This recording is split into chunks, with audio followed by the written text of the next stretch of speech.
My talk for this meeting is on a subject that I've been studying on and off for several decades. And Jane Orient inspired me to put this talk together when at the last meeting she said its theme was truth versus the narrative.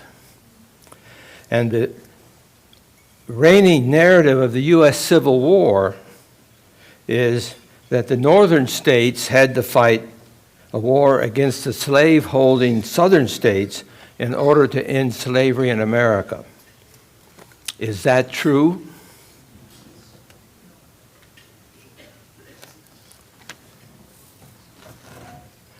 Slavery existed in human societies for more than 3,000 years. In the 400-year period, from 1500 to 1900, slave traders transported 10 to 12 million Africans to countries in the Western Hemisphere, most of them to Brazil. They transported less than 500,000 Africans to American colonies and then states, less than 5% of all the slaves taken to countries in the Western Hemisphere. It was legal to own slaves in all 13 American colonies and then states. And after Jefferson's Declaration of Independence, Vermont partially banned slavery in 1777. Pennsylvania passed an act for the gradual abolition of slavery in 1780. Ohio and New Jersey in 1802 and 04. And in 1806, President Thomas Jefferson called for criminalizing the international slave trade. New York abolished slavery in 1829, but the slaves' children had to remain indentured, work without salary for a specific number of years after that. Two things helped end slavery worldwide in the 19th century. How the Scots invented the modern world by Arthur Herman showed that the Scottish people developed the basic ideas and habits of mind that spawned the modern age. Fostered by such people as John Knox, David Hume, John Locke, Adam Smith, Robert Burns, Sir Walter Scott, James Watt, and David Livingstone. Adam Smith was a prophet of modernity and free market capitalism, and he published his Wealth of Nations in 1776. The Scottish physician David Livingstone, born in 1815, spent 28 years in Africa, medically treating and educating Africans. He was the first person to use quinine for malaria in Africa. He also was the first European to explore the interior of Africa, finding it a world of lush vegetation inhabited by millions of human beings, not a barren savanna or desert as people then had thought. Livingstone worked tirelessly to bring freedom to the Africans.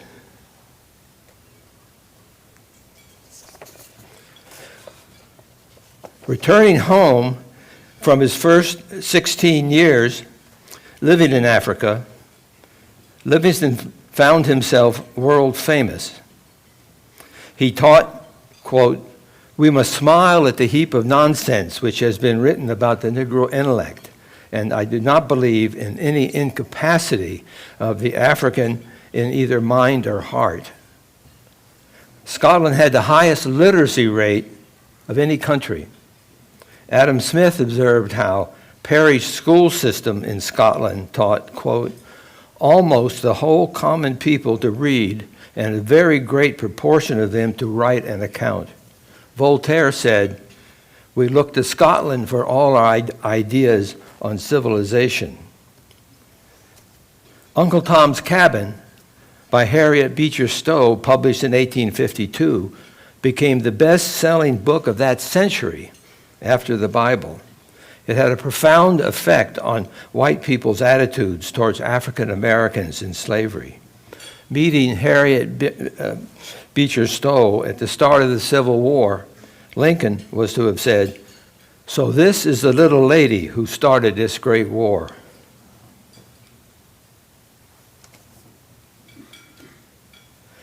In the 19th century, all the countries in the Western Hemisphere, except the United States, freed their slaves peacefully. In the 18th century, self-liberated slaves in Haiti in 1791 mounted a successful 13-year insurrection against French colonial rule. Britain freed most of the slaves, all of its slaves in its empire, by compensating their owners for them. Had the U.S. done this, the cost of buying and freeing all the American Africans would have been less than what it cost to fight the Civil War. In adopting the Constitution of 1787, several states passed legislation stating their sovereign right to secede if deemed necessary. Thomas Jefferson and James Madison promoted the Kentucky and Virginia resolutions supporting a state's right of secession. When a congressperson, Lincoln said, quote, "Any person anywhere being inclined and having the power have the right to rise up and shake off the existing government and form a new one that suits them better. This is the most valuable and a most sacred right." In the first half of the 19th century, the New England states threatened to secede from the Union 5 times, objecting to Jefferson's Louisiana Purchase, then to the Embargo Act, to admitting Louisiana with its slaves to the Union, objecting to the War of 1812 against Britain, and against the admission of Texas to the Union. These states faced no warnings when they threatened to secede. Lincoln lured the Union-prone northwestern counties of Virginia to secede from the state of Virginia and become the state of West Virginia and join the Union. South Carolina took a different approach. When the federal government tripled the sales tax on imports, called a tariff of abomination, South Carolina refused to accept this and nullified it. Thomas Jefferson introduced the concept of nullification, writing, whensoever the general government assumes undelegated powers, its acts are unauthoritative and no force. Nullification is the rightful remedy. It is the action of a state abrogating a federal law based on state sovereignty. Tom Woods nicely spells out in his book, Nullification, How to Resist Federal Tyranny in the 21st Century, published in 2010. After Lincoln was elected president, before he was inaugurated, these 7 states, led by South Carolina, seceded from the Union. Lincoln's politics were well known, and these states considered him unsuitable for holding office. Entering politics in 1832, Lincoln announced, "I presume you all know who I am. I am humble Abraham Lincoln. I have solicited many friends to become a candidate for the legislature.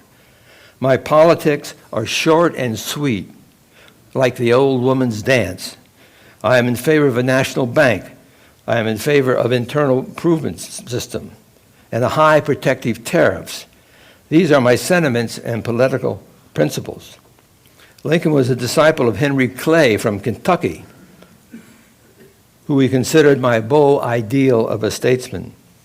Clay promoted Alexander Hamilton's American system.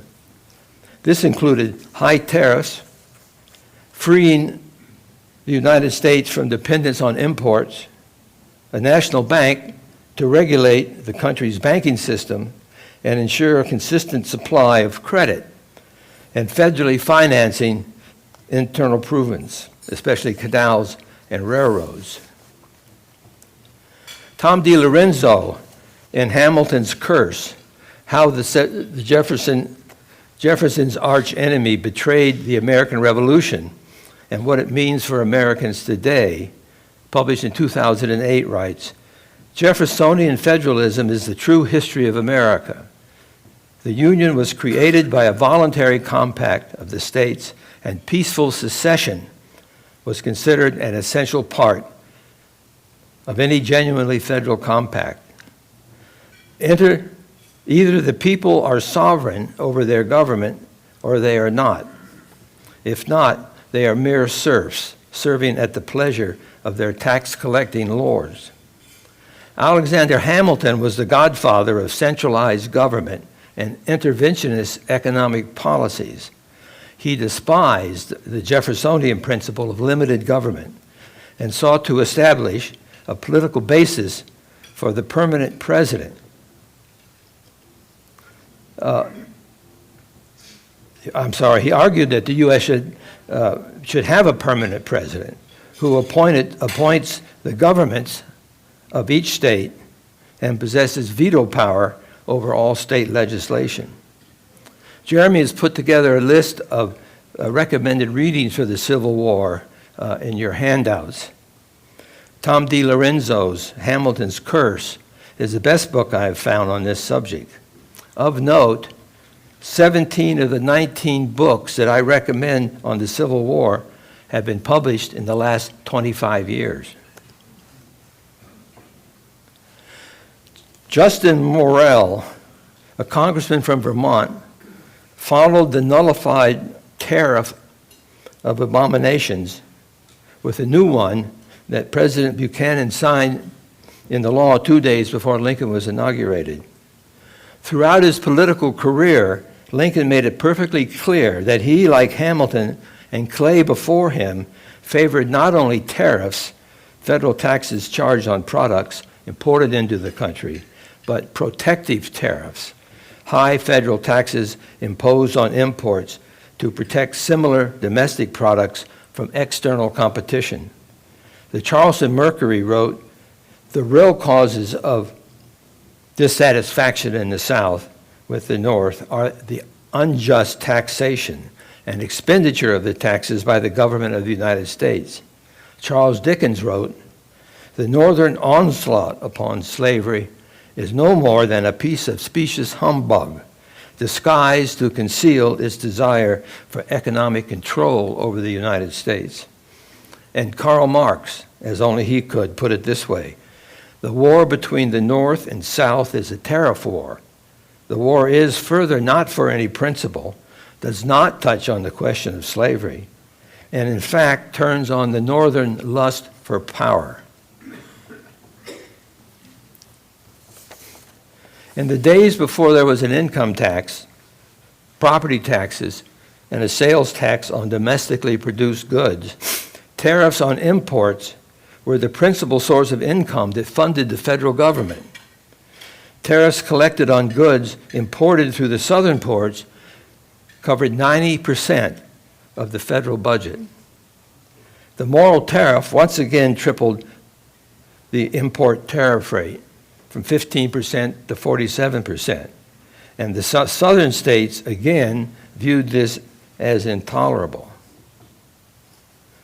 In his first inaugural address, Lincoln stated, the power confided to me will be used to hold, occupy, and possess the property and places belonging to the government, and to collect the duties and imposts.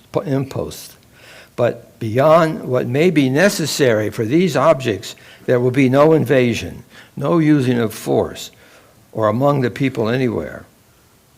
Apparently, Lincoln thought Southern secession would be acceptable as long as the Union could continue collecting its protectionist tariffs on imports that were collected mainly in southern ports, especially at this one in Charleston Harbor.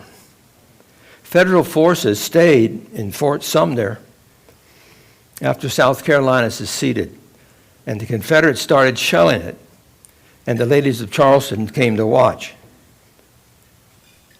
3 days later, when the fort was running low on food, its commander surrendered.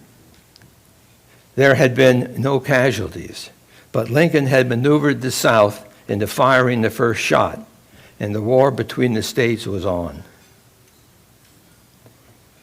Civil War historians don't write about this first 13th Amendment.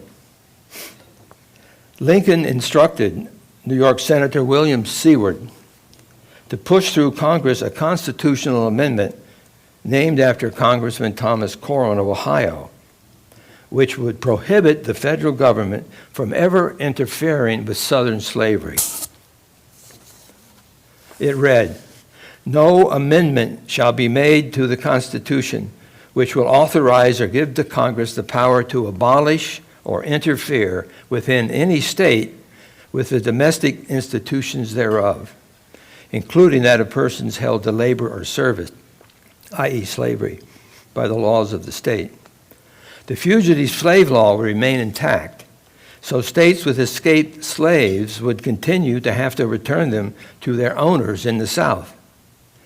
With regard to this amendment, in his first inaugural address, Lincoln said, "I have no objection to its being made express and irrevocable." Armed with this amendment, Lincoln and his fellow Republicans were willing to permanently enshrine slavery in the U.S. Constitution in order to keep the Southern states in the Union. It easily passed the House and Senate with the required 2/3 majorities, and 5 states, Kentucky, Ohio, Rhode Island, Maryland, and Illinois, ratified the amendment before the war rendered it moot. After the Confederates shelled Fort Sumter, Lincoln, without consulting Congress as required, called up 75,000 troops. Then 4 more states, Virginia, Arkansas, Tennessee, and North Carolina, also succeeded and joined the Confederacy. People in Kentucky and Missouri also wanted to secede, but were kept under Union control. In 1861, no politician, including President Lincoln, said that the federal government was launching an invasion of the South to end slavery. Tom DiLorenzo, in his book The Real Lincoln, a new look at Abraham Lincoln, his agenda, and an unnecessary war, published in 2002, writes, "The Declaration of Independence was the cornerstone of the states' rights doctrine, embraced by the Southern secessionists of 1861, and was seen as the most important defense against the tyranny of centralized power." A Jeffersonian dictum was, "Governments derive their just powers from the consent of the governed, and that whenever a government becomes destructive of the rights of life, liberty, and property, citizens have a right to secede from that government and form a new one." This was the basis for Americans' 2 wars of secession, the 13 colonies in 1776 and the 13 southern states in 1861. The Confederate Constitution was much like the Union one, but with these differences. Its president could only serve a 1 6-year term. It outlawed protectionist tariffs and permitted nullification and secession. It outlawed government subsidies for internal improvements, except for dredging of harbors. Congressional appropriations required approval by a 2/3 majority vote. The Confederate Constitution purposely lacked plans for a central bank, especially one under control of politicians. It prohibited the importation of slaves. Each state could unilaterally free its slaves when it so chose, and new non-slave states could join the Confederacy if it wished. The Confederate states were an agrarian-based economy that produced 5 million bales of cotton a year for export to Europe and the U.S. manufacturing firms, located mainly in the North. The South was called the cotton garden of the world. In 1860, the South produced 80% of the world's cotton. Its two largest cities in 1860 were New Orleans, soon captured, and Charleston, soon blockaded. The Confederate currency emphasized the importance of its overseas cotton trade by showing 4 ships on its dollar bill exporting cotton to Europe. As the war dragged on, the Confederate currency became worthless. Now, however, a well-preserved Confederate dollar bill, like this one, goes for $100 on eBay. The 22 Union states in 1861 had a population of 22 million, and the 11 Confederate states, 5.4 million whites, and 3.7 million black slaves, and 130,000 free black people. In addition to its much smaller population, the greatest disparities, all strongly favoring the Union, were manufactured goods, iron production, merchant ships, miles of railroad tracks, and banking capital.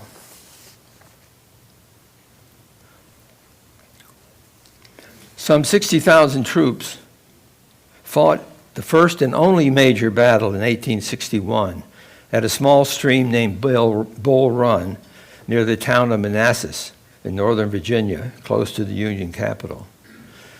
The Union named it the Battle of First Bull Run and the Confederates Battle of First Manassas, since the second one was fought there in 1862. The Confederates won both battles. Both sides then engaged in a major buildup of troops and supplies. A year later, the Union had 192,000 troops in the Eastern Theater under General George McClellan, and the Confederates 73,900 troops under Robert E. Lee. Rather than march directly to Richmond, to take Richmond, the Confederate capital, McClellan ferried his troops, supplies, and weaponry down the Potomac River to Virginia, outside Richmond. General Lee had Stonewall Jackson bring his troops down from the Shenandoah Valley and assist him in the defense of Richmond. One of the weapons McClellan brought with him were these 13-inch mortars shooting 200-pound balls. They could only be transported on ships and railroads. Called the Dictator, it is seen here on a plantation, on the platform of a railroad car.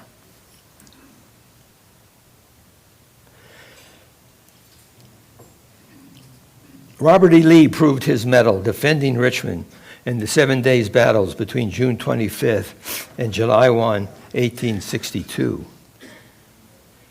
These 8 battles in 7 days resulted in McClellan withdrawing his troops, all his troops, ordnance, and supplies, and sailing back to Washington. Flush with success, Lee next moved his troops for the first time into a Union state, Maryland. He won the siege of Harper's Ferry, capturing 12,000 Federal troops there. Next came the Battle of South Mountain on September 14th, and then the Battle of Antietam on September 17th. This one battle turned out to be the bloodiest single day of the Civil War.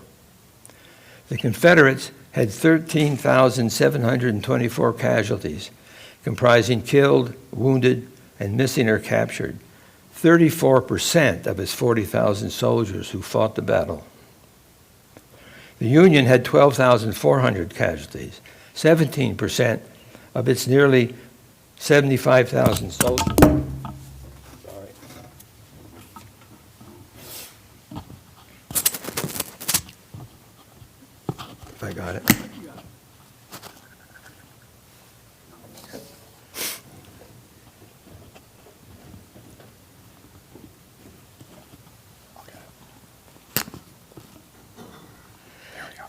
Thank you.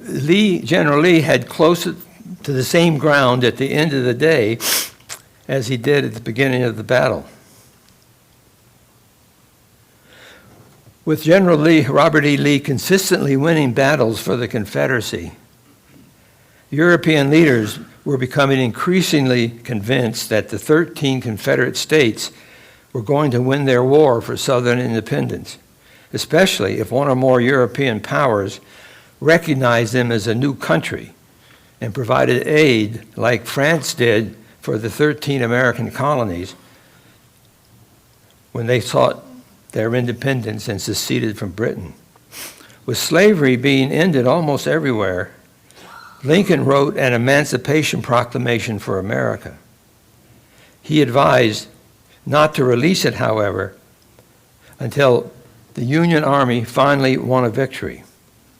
The Battle of Antietam was tactically a draw, but when Lee took his troops back across the Potomac River to Virginia after the battle, the Northern press began to call it a strategic victory for the Union.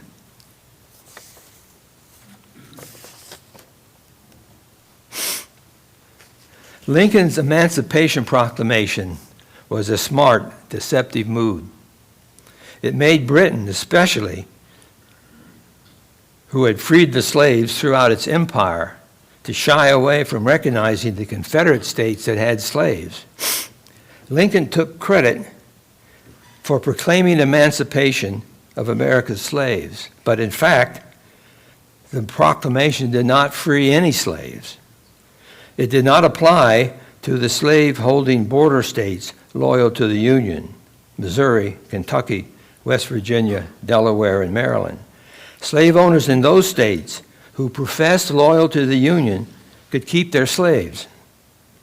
It also didn't apply to portions of 9 Confederate states that Union troops held in Virginia, North Carolina, South Carolina, Georgia, Florida, Louisiana, Arkansas, Mississippi, and Tennessee. Leading Civil War historian Bruce Catton puts it this way: the proclamation was almost absurd. It proclaimed freedom for all slaves in precisely those areas where the United States could not make its authority effective, and allowed slavery to continue in slave states which remained under federal control. This famous cartoon in the British Punch shows Lincoln playing the last card he held in his war with the Confederate States of America, his black ace of spades. Lincoln actually called the Emancipation Proclamation his last card. The poem reads in part, "Here I lead the black. If I win, the South must pay for it, pay in fire and gore. If I lose, I'm ne'er a dollar worse off than before. From the slaves of Southern rebels, thus I strike the chain. But the slaves of loyal owners still shall slaves remain." The Civil War lasted 4 years. There were 69 battles, each involving more than 20,000 combatants, 95 engagements, 81 actions, and various skirmishes and sieges. Instead of calling this a civil war, a better, more accurate term for it is the War for Southern Independence. The Confederate States simply wanted to secede and go their own way, leaving the Union states alone and their capital unmolested. Of the 12 major battles in the Civil War, the 2 most important ones were at Gettysburg, Pennsylvania, and Vicksburg, Mississippi. The Union strategy in the war was to institute a naval blockade of all southern ports, capture Richmond, the Confederate capital, and the rest of Virginia and Tennessee, and control of the Mississippi River, thereby dividing the Confederacy in 2. The Confederate strategy was to take the war into the contiguous Union states. The Battle of Gettysburg was the key battle of the war. the largest and bloodiest one ever fought in North America, by 85,000 Union troops and 65,000 Confederates. There were 50,000 casualties, affecting 1/3 of the 150,000 combatants. Pickett's charge on the third day of the battle on the center of the Union line failed. Close to half the Confederate men in the charge were lost. Lee then withdrew from the battle, left the field unpursued, and took his remaining troops back to Virginia. Lincoln appreciated the significance of the town of Vicksburg, lying on a 200-foot bluff above the Mississippi River, saying, "Vicksburg is the key. The war can never be brought to a close until that key is in our pocket." The way Grant captured Vicksburg with its 30,000 Confederate troops was brilliant. Admiral Porter's fleet running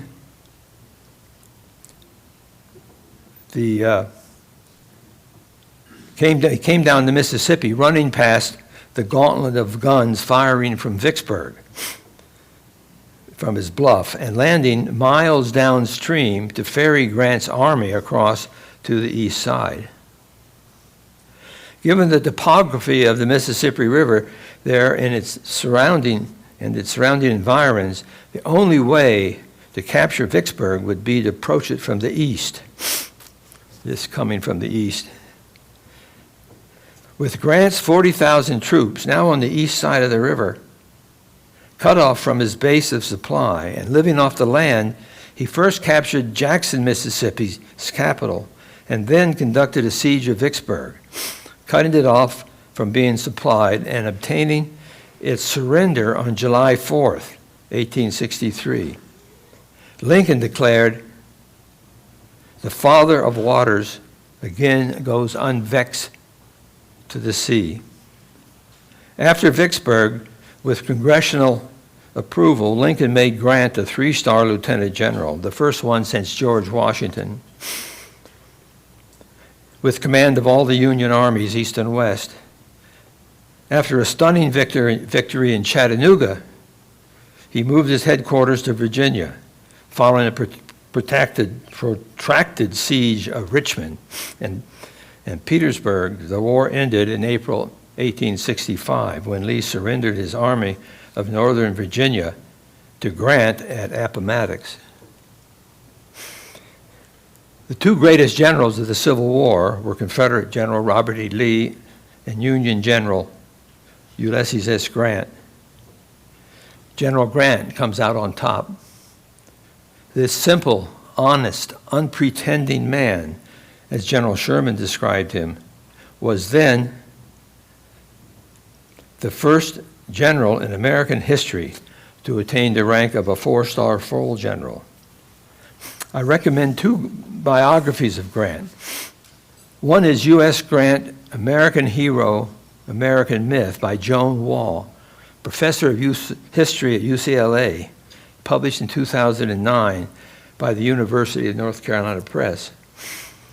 The second one is American Ulysses, a life of Ulysses S. Grant by Ronald White, published in 2016.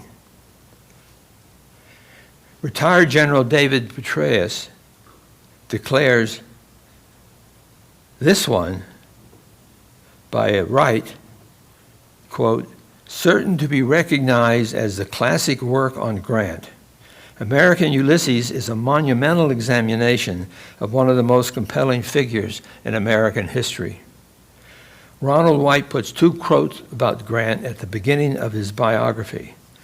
The first one is by Frederick Douglass, author of what most people agree is the best book on the Kennedy assassination, JFK and Unspeakable. It is indeed touching. Quote, "In him the Negro found a protector, the Indian a friend, a vanquished foe a brother, an imperiled nation a savior." And then one by Theodore Roosevelt, quote, Mightiest among the mighty dead loomed the three great figures of Washington, Lincoln, and Grant. Mark Twain convinced Grant to write his memoirs and have Twain's firm publish them. This Grant did, late in his life and despite becoming afflicted with ultimately fatal throat cancer.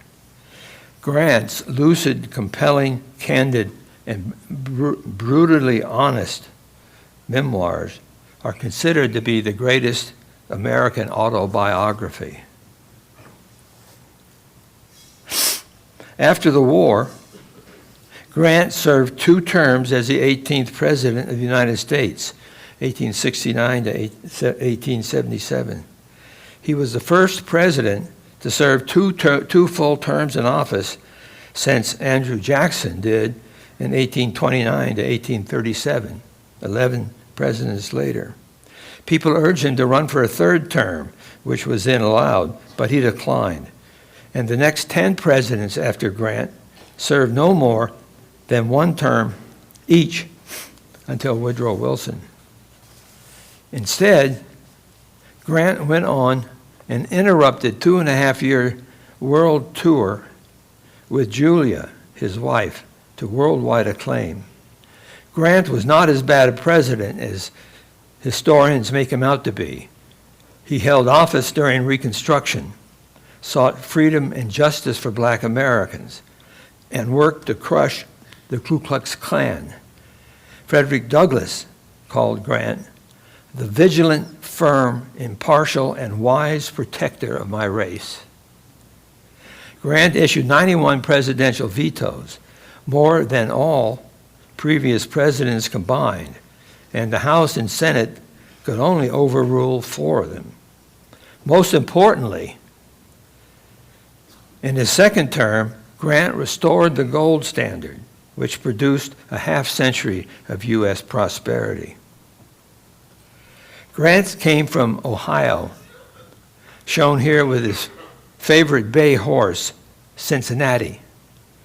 Only 5 feet 1 inch tall when he went to West Point, Grant was widely recognized right away to be an expert horseman. He grew to be 5 feet 8 inches tall, considerably shorter than his horse, and 8 inches shorter than 6 foot 4 inches President Lincoln. Grant met his future wife, Julia Boggs Dent, from St. Louis, through her brother Fred, who was Grant's roommate at West Point. They had 4 children. The 2 youngest are shown here with her. Julia was a skilled pianist and an expert equestrian. She was very devoted to Grant as he was to her. She would go with him on his campaigns and wherever possible stay with him in his headquarters.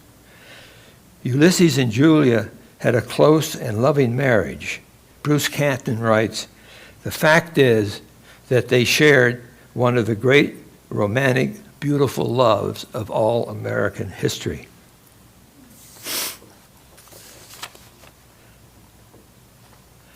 Joan Wall writes about Grant's tomb in the last chapter of her book on Grant. It is in Morningside Park, 270 feet above the Hudson River, at Riverside Drive and West 122nd in Manhattan. This publicly funded mausoleum was for a time New York's most visited site, more popular than the Statue of Liberty. Groucho Marx liked to ask contestants on his quiz show, who is buried in Grant's tomb? Most contestants would get it wrong. Grant and Julia are entombed together in sarcophagi above ground. No one is buried there. Unfortunately, Morningside Heights has become, like places in other cities around the country, a dangerous, crime-ridden neighborhood. What the New York Times has called a graffiti-scarred hangout for drug dealers and muggers.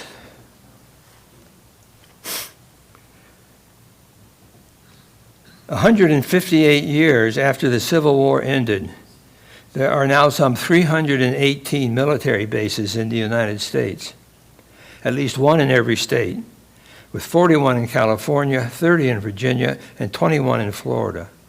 The modern U.S. military grew out of its triumph in the Civil War, followed by the Spanish-American War of 1898, with its acquisition of the Philippines, becoming the springboard for American exceptionalism, imperialism, and empire.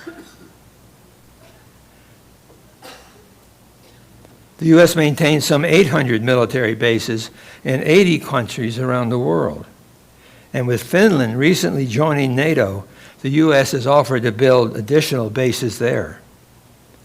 Robert F. Kennedy Jr., after announcing that he is running for president in the 2024 election, says that when elected, he will close all 800 military bases in other countries and bring all those troops stationed there home. The United States has the highest military spending of any country, 12 times more than Russia, and more than the next 14 countries combined. In fiscal year 2022, the government had a deficit of $1.37 trillion in 1 year. National defense and veteran affairs expenditures was $1.04 trillion. Interest payments on the federal debt was $480 billion in 2022. With the federal debt rising at an alarming rate, along with increasing interest payments on it, made with dollars not backed by anything except confidence, the great Austrian economist Ludwig von Mises tells us what is going to happen. There is no avoiding the collapse of a boom brought about by credit expansion. The alternative is only whether the crisis comes sooner as a result of voluntary abandonment of further credit expansion, or later as a final and total catastrophe of the current system involved. William Strauss and Neil Howe have shown that modern history unfolds in cycles, each cycle lasting the length of a long human life, and is composed of 4 turnings: a high, an awakening, an unraveling, and a crisis. Like in nature, with its cyclical spring, summer, fall, and winter. The first 3 fourth turnings in American history each culminated in a major war: the American Revolution, the Civil War, and World War II. In the current 4th turning of today's millennial cycle, this has not yet started to directly, the U.S. has not yet started to directly fight in a major war, but it would appear that we are headed in that direction in Ukraine. The idea of the American century, with America dominating the global economy and the international relations, began in 1898, according to historian David Traxel, with America's wars in Cuba and the Philippines, turning the U.S. into a world power. Others say that American hegemony began in 1918, at the end of World War I, or especially 1945, at the end of World War II. But now, with Korea, Vietnam, Iraq, and Afghanistan having not turned out well, and the Great Recession of 2008 heralding the onset of the current millennial cycle's 4th turning, it would appear that the American century is now over. In his article, "Why Not Defund the Military?" Jacob Hornberger, founder and president of the Future of Freedom Foundation, writes, "The conversion of the federal government to a national security state was the worst mistake our nation has ever made. Not only is it a major factor in the out-of-control federal spending, debt, and monetary debauchery that is threatening our nation with bankruptcy. It is now threatening our nation with life-destroying nuclear war. We need to repeal and dismantle the national security establishment and restore a Jeffersonian limited government republic with a relatively small military. We need to do it now. Our liberty, peace, prosperity, harmony, and possibly even our survival depend on it. He's right. Our country's decade-long journey embracing military imperialism must stop. We must return instead to becoming the exemplar of peace, freedom, and democracy that once inspired the world.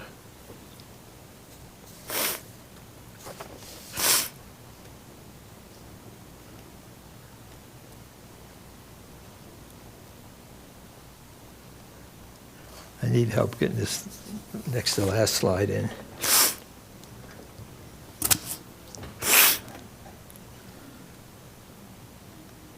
Thank you. So these are my concluding thoughts.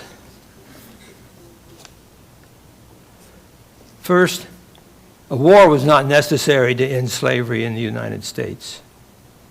If left alone, the South would have abolished slavery on its own, peaceably, in the 19th century, as was the case with every other country in the Western Hemisphere.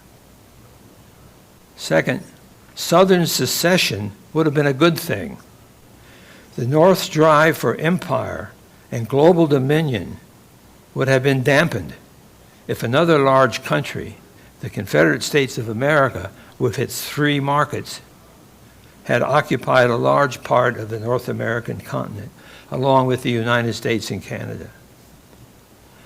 Ulysses S. Grant was the best general in the Civil War. We need another general of his caliber now to steer our country away from a fourth turning nuclear war. And our country needs to dismantle its national security establishment. Yes, and restore a Jeffersonian limited government republic with a small military force, though one armed with a state-of-the-art nuclear deterrent. I'd like to end this talk on a personal note. This is my last slide. I knew and was fond of this woman, my great-grandmother. Her father, Lewis Thomas Hicks, fought in the Civil War. He was a captain in Company E of the 20th North Carolina Regiment. He fought in all the battles in the Eastern Theater under Robert E. Lee, up through part of the Battle of Gettysburg. Fighting in Iverson's brigade of Rhodes' division in Ewell's corps, he was captured on the first day of that 3-day battle in 1863 in the circled area on the map, and spent the rest of the war, which probably saved his life, in a Union prison camp. His daughter, Mary Lyde Hicks Williams, was born 2 years after the war ended, in 1867. She helped raise my mother when, as an infant, her mother died in the Spanish flu epidemic. Mary Lyde was a professional portrait painter. She painted her self-portrait and this portrait of me in 1944 when I was 4 years old.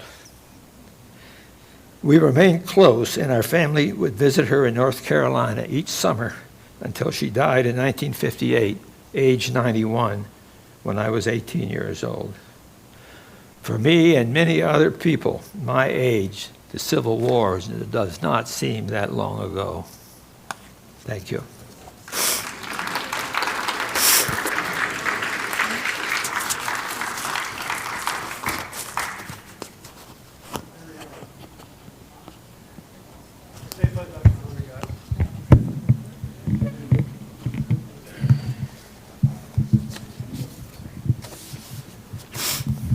Well, I have to say that I disagree with pretty much all of your talk. But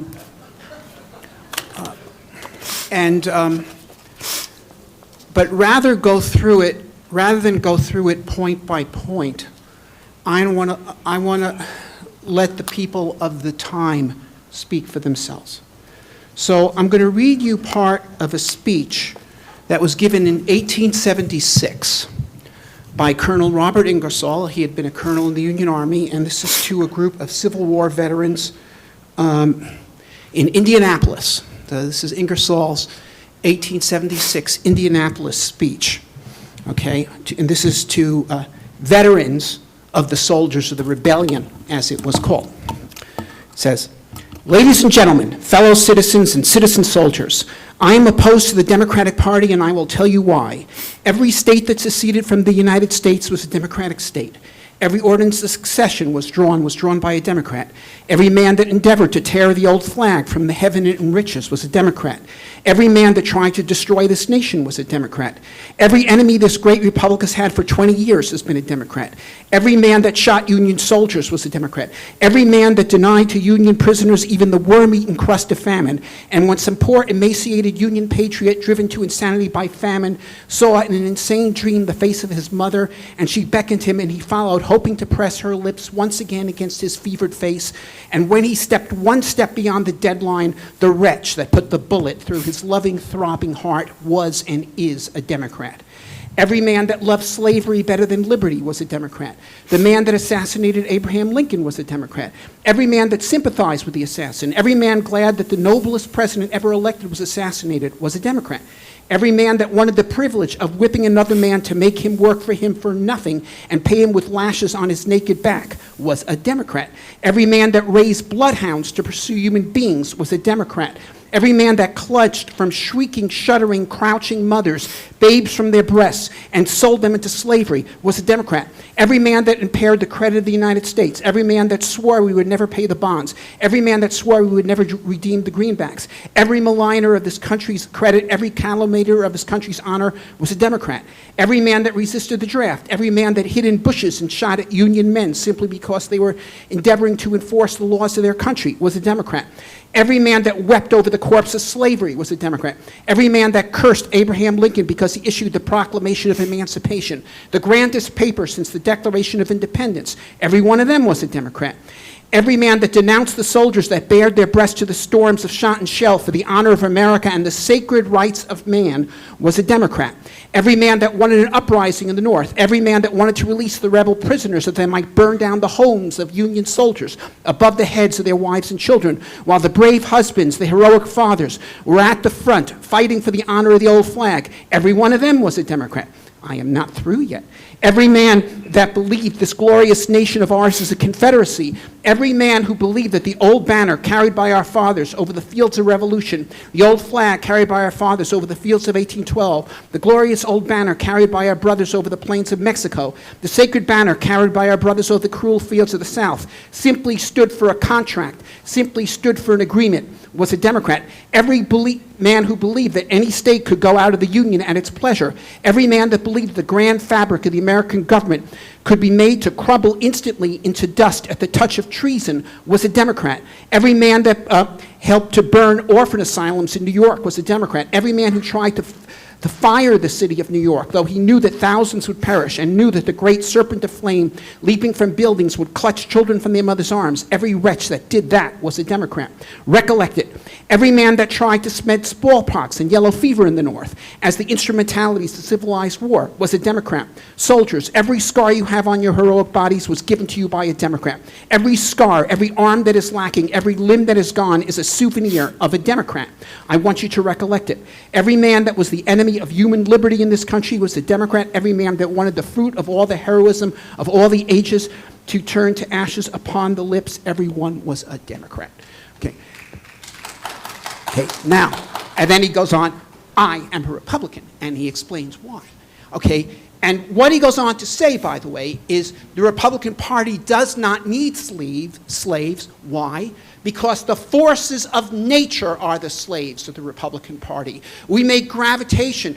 work for us. We make lightning run our errands. We make steam hammer and fashion what we choose.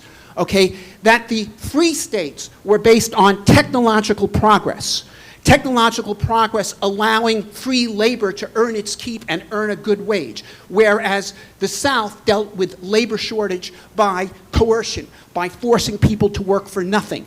This was the essence. This is why Lincoln had given his speech in 1858 in which he said, "A house divided against itself cannot stand. I do not believe this nation can persist half slave and half free. It will become all one or all the other." And he's right. He was right.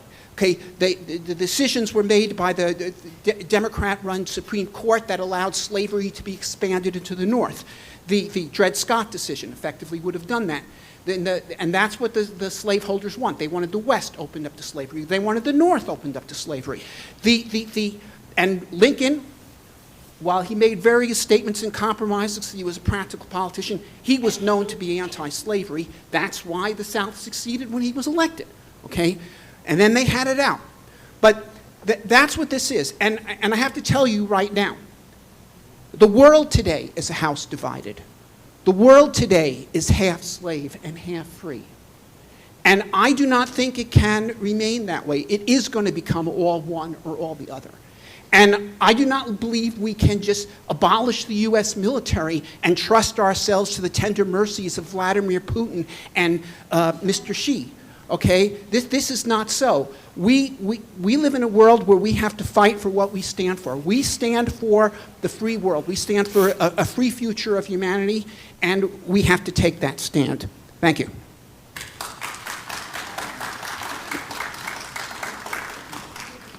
Well, of course, I disagree with all of that. Lincoln was a racist. He wanted to ship all the black people back to Africa or in Central or South America. He didn't want them to stay in the States. As a matter of fact, in Illinois, where he came from, they were prohibited from even visiting the state. So pretty much everything you said, I would disagree with. I would agree with that. Hello? Oh, okay. I would agree with what he just said up there. I'm not going to speak long. I wanted to say I grew up in North Carolina, and the South was not trying to keep slavery. The South wanted to separate from the North, and that was what caused the first shot out of Charleston. And I am now a Republican, and I want to see the problems that we have today to go away. But we in the South wanted to be our own country, and that was why we had the shot that was fired. Thank you. Thank you.